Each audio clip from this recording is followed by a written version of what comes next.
the government Canada has stepped in and is now forcing a lot of Canada Post workers who are on strike to go back to work, having nothing to show for the strike. This sending a clear message to all employers that all they have to do is hold out against the union and the government will step in to save the day. What were these workers asking for? Many of these unresolved issues they were demanding to be fixed were simply to help the operations run more efficiently, far more smoothly, help keep up with inflation with wage increases, and better job security. There's absolutely no denying how important these workers are, because the world has seen it by looking just how backlogged we are when these guys went on strike. You would think it's in Canada Post's best interest to stop resolving some of these issues, but with the government stepping in, this proves that Canada Post don't gotta do anything. Now, for those who are wondering, as of August 2024, down below is how much these guys are making per hour. Again, with how important these guys are to make this country run,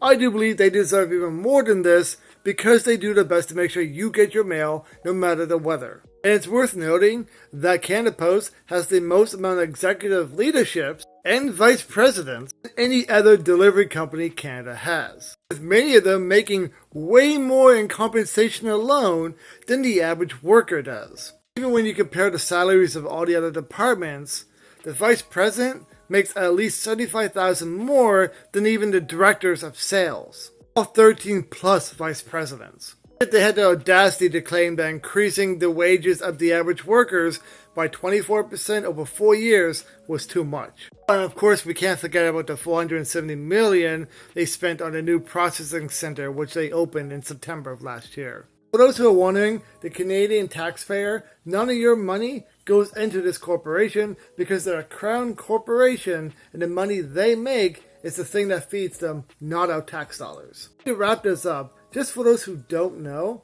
these workers have been pushing for better rights and fixing these unresolved issues for over a year before this strike has happened.